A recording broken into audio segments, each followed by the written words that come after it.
Today's Lincoln Live is brought to you by Gahanna Wendy's. Lincoln Live, named Best High School Newscast in the United States by the National Academy of Television Arts and Sciences.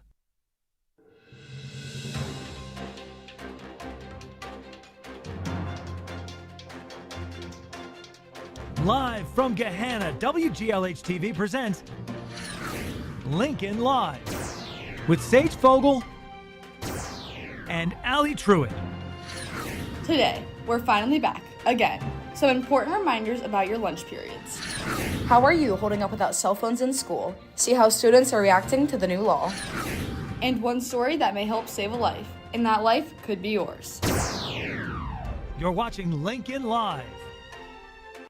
Good morning, Lincoln. I'm Sage Fogel. And I'm Allie Truitt. Sage, I can't believe that after almost a week of snow days, we're finally back. I know, I feel like I haven't seen you in the studio in forever. Well, since we were gone for so long, we've got lots to report on. That's right, let's get straight into the news.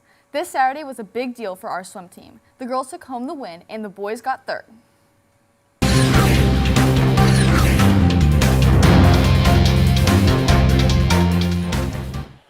The boys battled it out in every race, pushing through tough opponents to finish with an impressive third place overall. Big races, big finishes, and even bigger win. The girls won by 20 points against New Albany. This win is a reflection of months of hard work, long practices, and a level of teamwork you don't always see on the scoreboard. Here's swim team captain Sam Braun with her thoughts on the win. Today was a really exciting day. We won OCCs for the third year in a row. Coming into this meet, we were not expected to win. We were going to be down by 40 points, but instead it was the other way around. I think that's just a testament to our team because we were all able to just come together and put in the work and just dominate. The boys basketball team continues to celebrate their win against the Dublin Jerome Celtics. The Lions pulled off the win as the final score was 47-32. They were in a close battle the first half of the game, only leading by 1 point. That's right. When the teams broke for halftime, the score was only 18-17. Luckily, the Lions took the reins and dominated the second half, scoring a total of 29 points, while their defense only let Jerome score a total of 15 points in the second half. Here's senior Derek Whitfield after the big game. Coming off a loss Friday, we needed to win. We didn't play our best, but we still got it done, and that's all that matters. Got to get ready for Friday. That's what's so special. Hey, Allie, I think it's time to toss over to our favorite reporter. I heard Ava Fabrizio in the studio. Hey, Ava, did you grow? Yes, guys, I grew. No stool or anything. Well, what do you have for us today? As a reminder to all students with early release, there are specific procedures in place to help keep our campus safe and organized, including what time you're allowed to exit the building and which doors you should use to exit. Here's Mr. Banks with all the information. All students are on a closed lunch. Our lunch is not, early release, I should say, does not start until the end of fifth period or the end of sixth period. That means the end of C lunch for all students. So if you have early release your schedule for seventh period, that's great. It starts when seventh period starts. If you have early release eighth period, it starts when eighth period starts. So you cannot be exiting the building prior to the start of that class. You also cannot leave outside doors. The only doors any student should be exiting during the school day is door 2A at the North Commons, the main entrance, or door 27A, which is the South Commons that exits onto the football field. Located right next to the main office when you walk in the north entrance is the attendance office. This is where you need to go if you're checking in or out during the school day. And it's important that you do so you make sure your attendance is correct. Mrs. Essinger has the details. So if a student arrives late to school anytime after 8:35, they are going to check in on this computer system. They type in their student number, their lunch code. It'll generate a pass to class. If we've been notified of the reason for attendance, we will then rectify it in the office when we process that request. If they are checking out, we actually don't use this system. They can only be checked out if a parent calls the attendance office, puts it in through the IC parent portal, or emails us, and then the student will just kind of poke their head in, let us know that they need to leave for any reason or whatever the reason, and then they'll meet their parent in the main office. Time for me to send it back to Sage and Allie at the news desk. Thanks, Ava. Same time tomorrow? Sounds good. Students at the new building are adjusting to more than just new hallways and classrooms. A new cell phone policy is changing how they stay connected during the school day. While some say it helps them focus, others feel it takes away part of their freedom. Kendall Kripe spoke with students and staff to see how the policy is working so far. Here it is. As students settle into Gahanna Lincoln High School's new building, they're also adjusting to a new cell phone policy.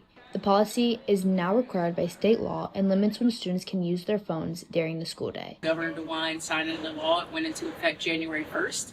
And so our cell phone policy just evolved into meet the needs of that state law, which means no cell phone use during the entire instructional day. The policy focuses on reducing distractions during instructional time with expectations for academic use or emergencies. Teachers say the change has already affected how classrooms operate day to day. Big advantage is I see a lot of the students talking more and interacting with each other, having conversations, especially in study halls in the North and South Commons. As I'm walking by, you can see a lot more student interaction.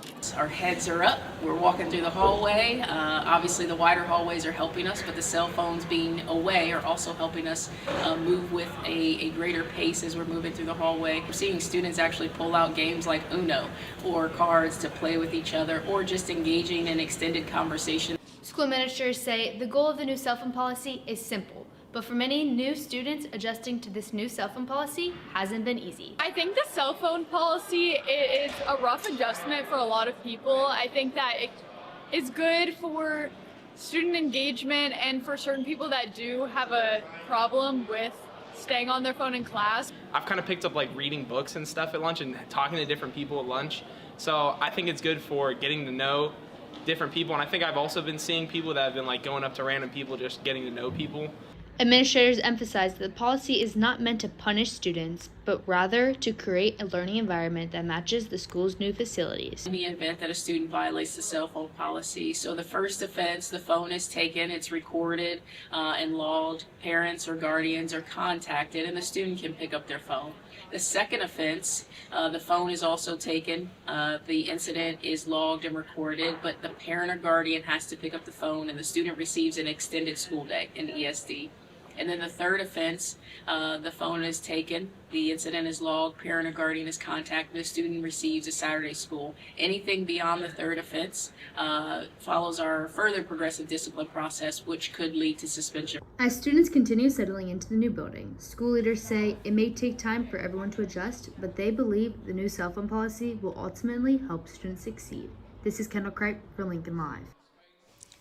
Last year, we did a segment on the importance of AEDs in House Bill 47, which now requires them in all schools. At the time, we had 2 of these life-saving devices in our old building, and most students didn't even know they existed. In the new school, there are 5 AEDs, and we wanted to make sure students were aware of their locations. On the first floor, you'll find one in the North Commons, one in the South Commons, and one in the hallway behind the main gym. On the second floor, there's an AED near the black and white photography classrooms. The third floor AED is located by the offices, directly above the second floor one. If you're ever unsure where an AED is and need to find one, look in high traffic areas, often near restrooms and drinking fountains. Remember, in an emergency, just follow the instructions on the AED and call for help. With the move to the new school, administrator and counselor locations have changed as well. It's important to know where your care team is, so be sure to listen up to Mrs. Williams as she breaks down floor by floor where everyone is located. On the first floor, you have Mr. King and Mrs. Whitfield. Those are the 2 assistant principals. And then the 2 school counselors that are on that floor are Mrs. Stolnicker and Mr. Erb.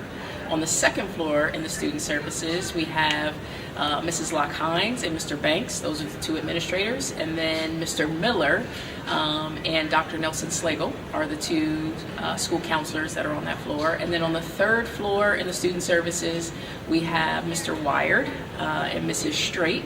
And then the school counselors that are in that area are Mrs. Monig and Mrs. Sarver. The Career Center programs are a big part of Gahanna Lincoln. And to showcase these special programs offered, an open house is being held tomorrow night from 5:30 p.m. to 7 p.m. Students have the opportunity to talk to teachers and current students about the different programs throughout Lincoln and what they've been doing. Here's Mrs. Hildebrand with more information. I want to invite freshmen and sophomore students and their families to the Eastland Fairfield Open House that will be taking place on February 4th and February 12th from 5:30 to 7 o'clock. We invite you to come out and see the 4 programs that Eastland Fairfield offers here at Gahanna Lincoln High School. Well, Lincoln, we've come to the end of our show. Hopefully we'll be back tomorrow and not have to deal with any more snow days. Until then, stay warm out there. Bye. Bye.